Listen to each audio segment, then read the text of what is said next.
Live, and I'm interviewing Walter Ciodyk. Uh, as I was saying, I wrote a letter to this American GI that I've met in Italy from Connecticut, where I was working on that tobacco farm, and they invited me for Christmas. Now this is year 1951. I took a bus, Greyhound, and asked the bus driver, who I was instructed to tell the bus driver to let me out on a Pennsylvania turnpike at certain road crossing, and that my friend will be waiting for me there. Sure enough, the bus driver obliged, stopped.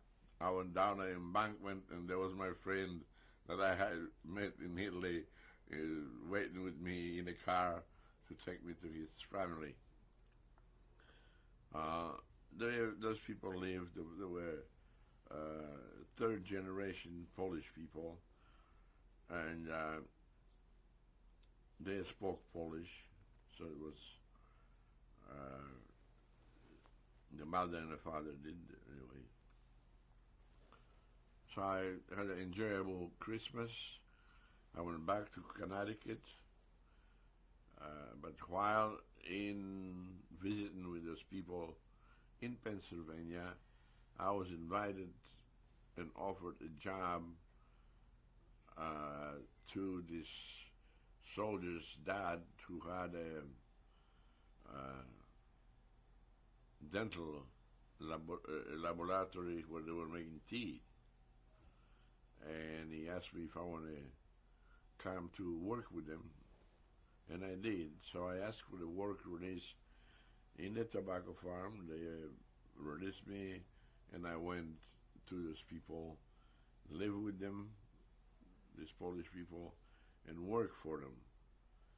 But the man that I worked for, could not pay me enough to live on and pay his wife for the room and board, and my family in Poland kept writing, needed help, and so on and so forth. And I was just an apprentice, and they weren't paying very much, $25 a week. And the landlady, the people that I lived with, she took 15 for the room and board, so I only got $10 left. So I told them that I want to have to find something different. I kept in touch with my friends in the meantime, who also came to this country from England, like I did. My cousin in Chicago, and I took a bus again and wound up in Chicago.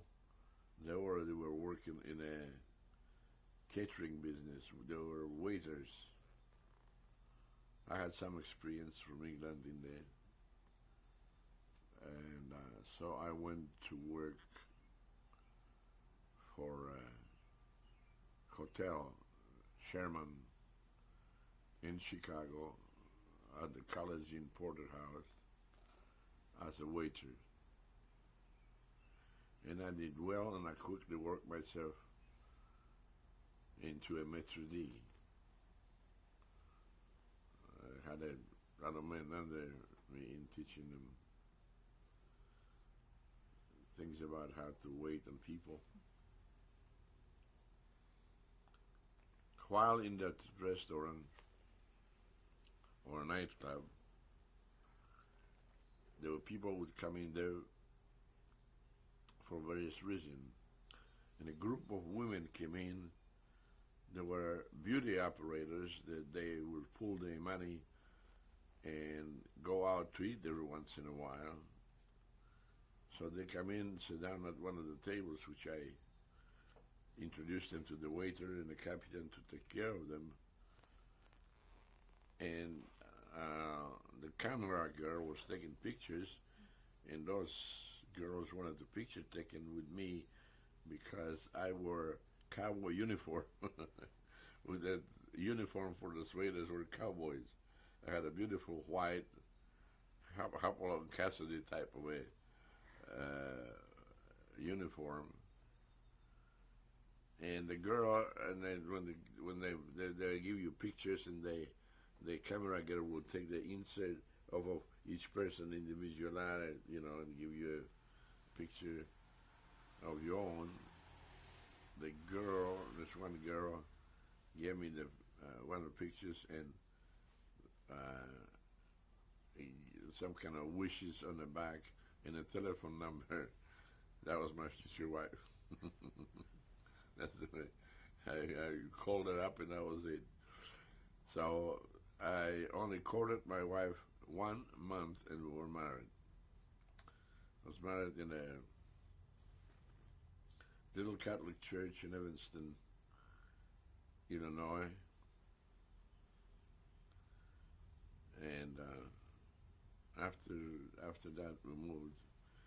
My wife then and we moved into Peoria, Illinois, where her brother had a business in television, and his friend had a store. I went over there again, tried to seek employments with them, which I did, but there's not enough in it for me. So I started looking. And while in Peoria, Illinois, I answered an ad for a missionary type of work for a Catholic Church Extension Society. And I applied for it, and I got the job. And after a short time, I became a manager of that periodical that they were published in the circulation department in the state of Indiana, part of Illinois, part of Ohio, and the state of Kentucky. And I worked there for 12 years. In the meantime, my wife was working part-time as a beauty operator, and we were blessed with 12 children, 4 girls and 3 boys. And until that paper closed the doors, they could not exist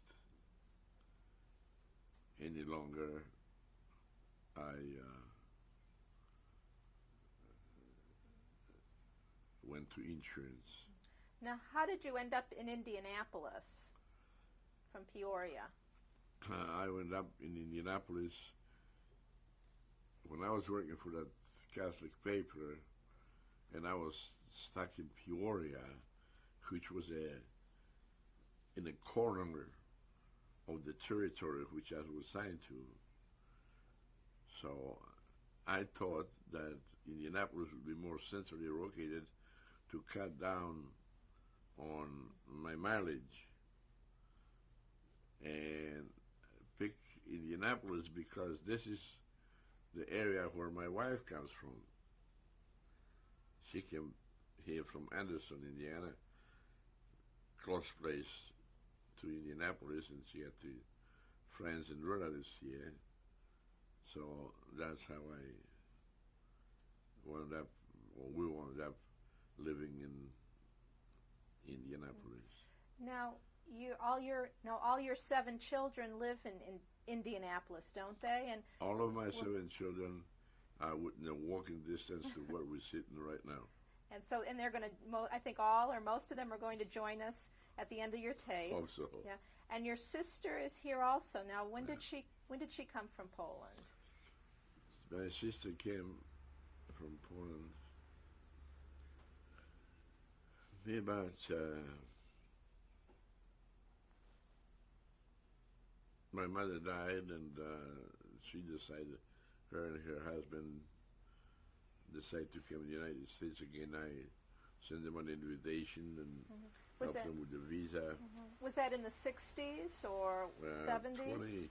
About 25 years ago, she came in and settled with us for a short period of time, and then they moved into Chicago, where they lived among Polish people, and she was working in a factory, and he went into a jewelry business. He was a jeweler, and he opened up a little store in Chicago, and that's where they dwelled until my sister became ill, and so then and she she's came here to with Indianapolis. you now. Mr. Ciodyk, as we conclude your interview, a couple things. One, would you like to tell us about your T-shirt? Your one of your sons made this for you, didn't he? Yes. Yeah. What is that? This T-shirt has been made by my son-in-law. He's an artist, and it's against it shows this. This is the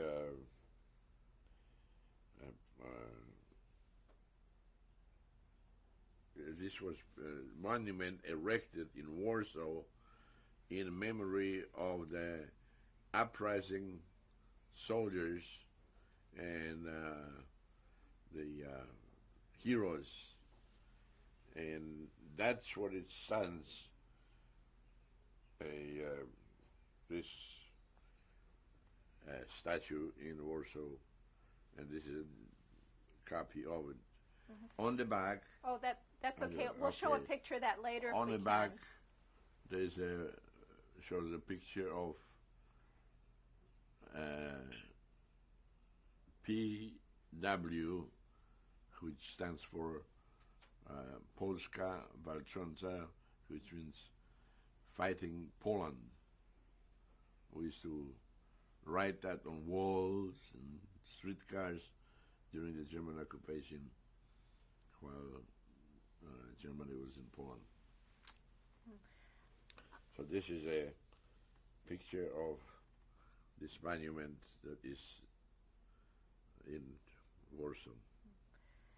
Now, are there any closing words or comments that you'd like to make as we conclude your interview? And you mentioned a song. There was a song that you felt summarized your life. Would you like for me to sing it for you? If you would like. Okay.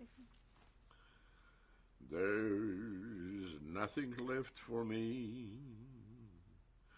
of days that used to be. I live in memories among my souvenirs. Some letters tied in blue, a photograph or two. I find a rose anew among my souvenirs, and few more tokens rest down in my treasure chest.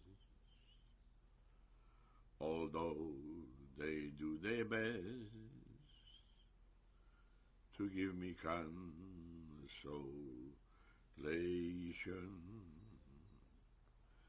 I've counted multiple And as the tears drop fall, I find a broken heart among my souvenirs. I live in memory among my souvenirs. I also am very happy and honored to be asked by the foundation of the Holocaust to contribute to this in hopes that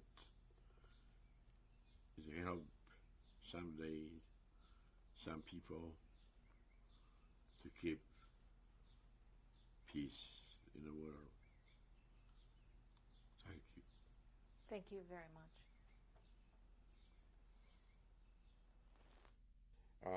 This picture represents a first grade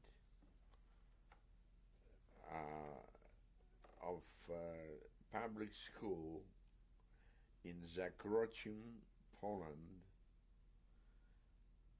in which I'm a part of.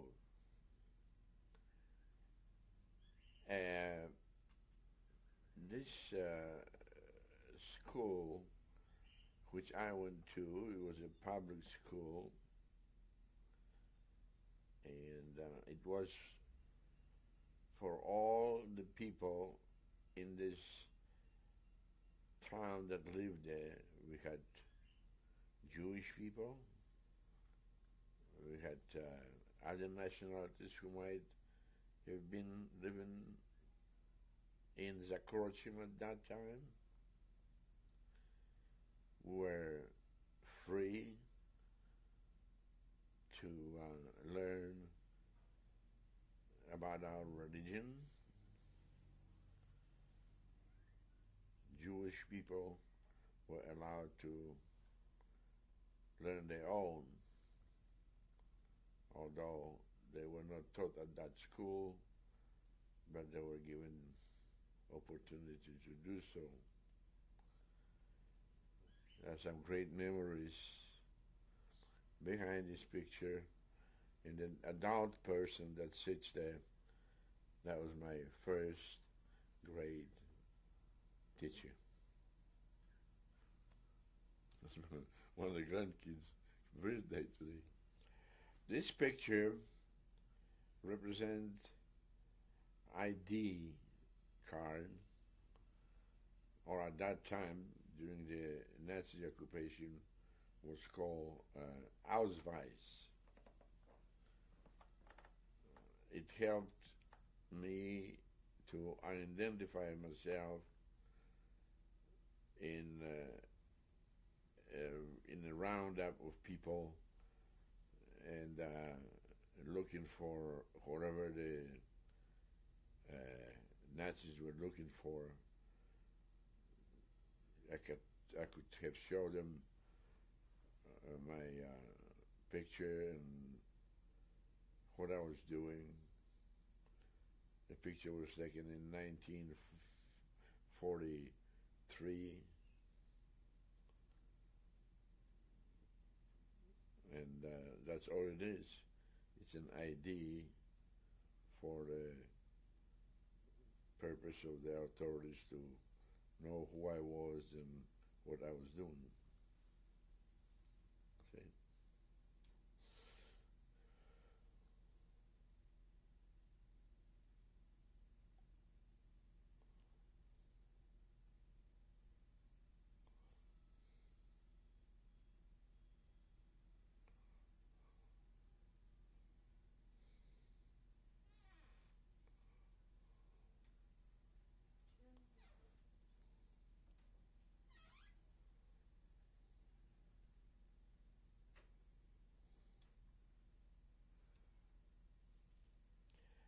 One day, while riding a streetcar in Warsaw, I was arrested by the Gestapo. as a suspect of being who they thought I was. I was arrested and put it into a place called Pawiak. That was a main prison in Warsaw. And they interrogate me and ask me a lot of questions. And after about a week of interrogation, they let me go home. I thought I was lucky that they did let me go. And this card represents the release of that arrest. It gives you my name and other details of that was put out by the Ministry of Justice.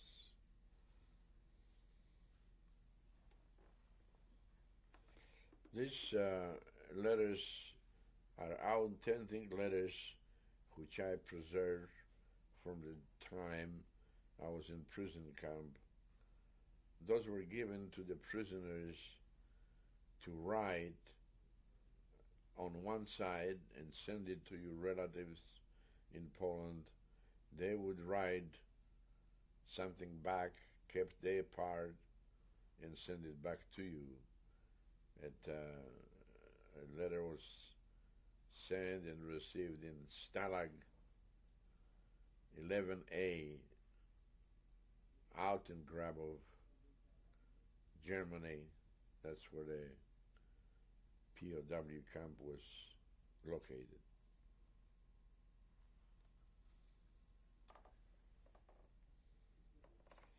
This picture represents a little gathering of prisoners that were released after the end of the war from the Stalag 11A, and we got together and formed a little group in Braunschweig, Germany, until everybody dispersed and went their own way. So in the meantime, we were about a bunch of Polish people and a girl who was a ex-prisoner cooking for us, and then we all went our separate ways. I went to Italy from there. This shirt is very dear to me, as this is the shirt I wore when I went to the war, to the uprising. As you know, we did not have uniforms, so we fought in the clothes that we had on us at that time. This shirt belonged to my deceased father, and I wore it just about every day.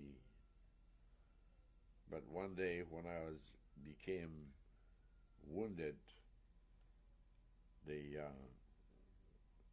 hole in the shirt represents when I was wounded by a shrapnel, and my mother came to see me after being wounded and took that shirt off and kept it until after the war. So when my sister came to live in the United States many years later, brought that shirt to me.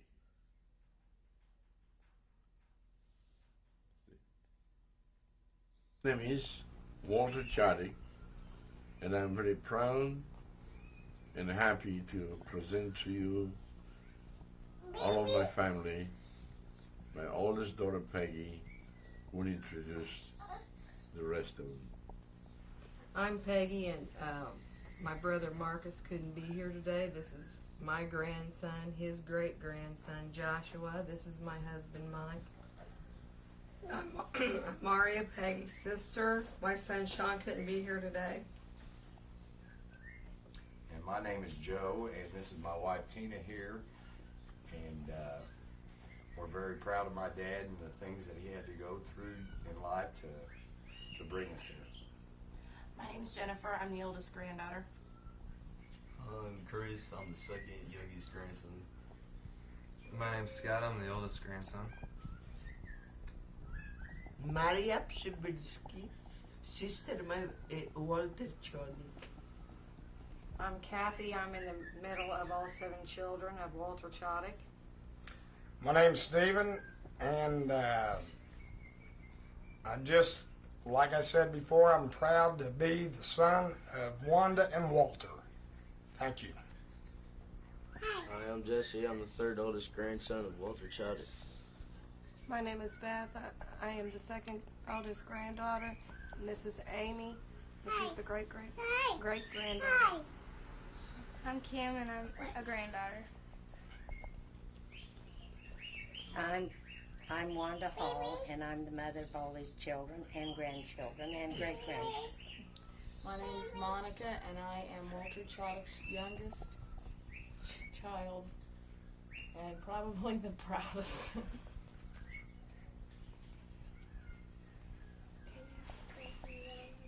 Talking. My name's Danielle. My name is Christina. My name is Veronica Ciodyk. My name is Joey. We'd like to thank the Shoah Foundation for the opportunity to participate in this research project, and we hope that it benefits someone else. And we're awful proud of our family and our dad, and thank you. I would also like to add that my sister, Mrs. Maria Przybylski, also went through the war and observed all the atrocities that were done by Nazis in Warsaw and to Jewish people.